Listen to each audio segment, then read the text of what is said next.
ইউরোপের নন সেনজনভুক্ত দেশ হচ্ছে সার্বিয়া। তবে বাংলাদেশ থেকে সার্বিয়ায় যাওয়ার জন্য বাংলাদেশি কর্মীদের বেশ বিশেষ তৎপরতা দেখা যাচ্ছে এবং সফলতাও আসছে।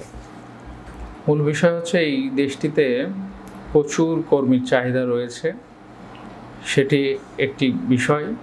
অপরদিকে এই দেশটিকে অনেকেই ট্রানজিট হিসেবে ব্যবহার করতে চাচ্ছে, এটাকে গেমিং পজিশন হিসেবে অনেকেই ব্যবহার করছে।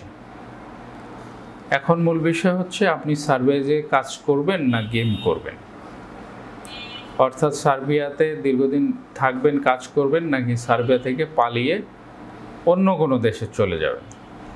এখন আপনি কাজ করবেন কি পালিয়ে যাবেন সেটা আপনার একান্ত ব্যক্তিগত ব্যাপার। কারণ পালিয়ে না যাওয়াটাই উত্তম হবে। আপনি সেখানে জব ভিসা নিয়ে যাচ্ছেন, আপনাকে সেখানে কাজ করতে হবে। আরও নানা রকম বিষয় রয়েছে সার্বিয়া সংক্রান্ত, আরও জটিলতা তৈরি হতে পারে আগামীতে।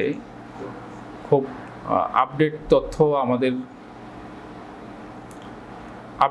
আপনাদেরকে এখন জানাতে পারছি না যে ভবিষ্যতে সার্বিয়ার দরজাটিও বাংলাদেশি কর্মীদের জন্য বন্ধ হয়ে যাবে কিনা।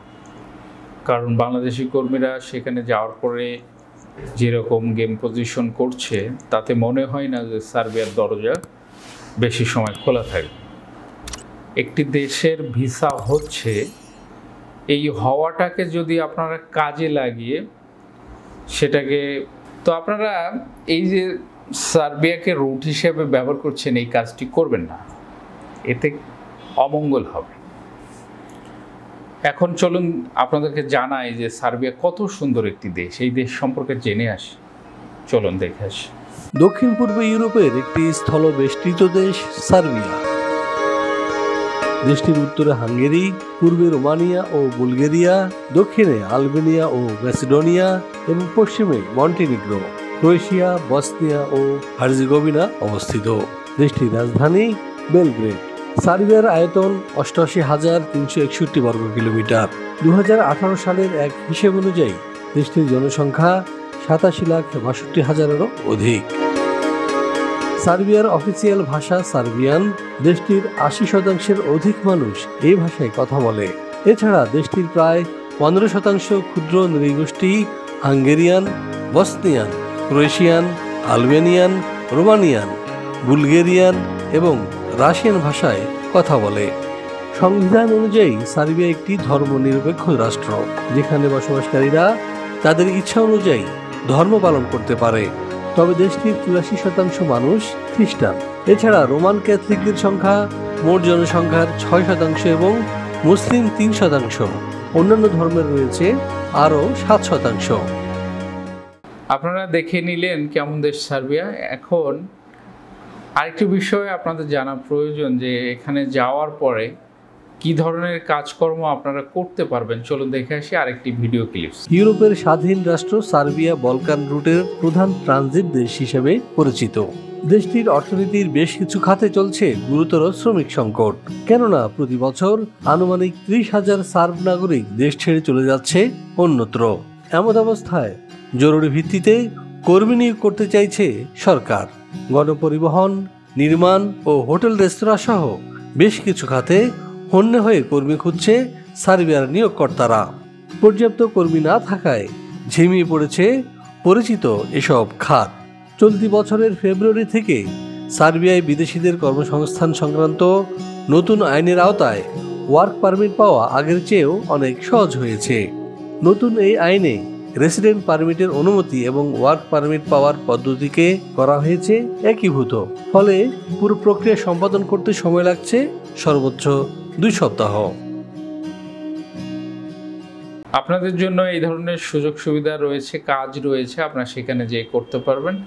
এই কাজগুলো করার সাথেই আপনারা কি ধরনের সুযোগ সুবিধা লাভ করতে পারবেন বা ভোগ করতে পারবেন, বেতন স্যালারি কী হবে, এ বিষয়ে আরেকটি ভিডিও চলুন দেখে নিই। সার্বিয়ার বিভিন্ন সেক্টরে সাধারণত বেতন ভাতা হিসেবে যা দিয়ে থাকে এর মধ্যে রয়েছে যেমন রিসেপশনিস্ট ৭৫,০০০ থেকে ৯০,০০০ টাকা, ওয়েটার বেতন পাচ্ছে ৮০,০০০ থেকে ১,০০,০০০ টাকা, ডেলিভারি ম্যানের বেতন ৮০,০০০ থেকে 1,20,000।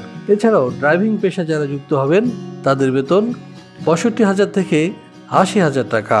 এছাড়াও রয়েছে কনস্ট্রাকশন শ্রমিক যারা বেতন পাচ্ছে 70,000 থেকে 90,000 টাকা পর্যন্ত এবং ইলেকট্রিশিয়ানের বেতন 65,000 থেকে 90,000।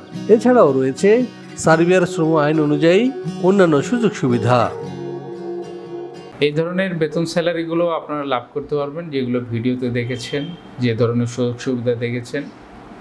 এখন সর্বশেষ বিষয় হচ্ছে জানা প্রয়োজন যে সার্বিয়ায় যেতে হলে বা জব আবেদন করতে হলে কী ধরনের কাগজপত্র সাথে নিয়ে আবেদন করতে হয়। চলুন দেখে নিই।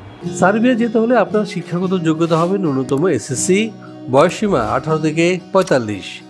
যে কোনো কাজে হতে হবে পারদর্শী।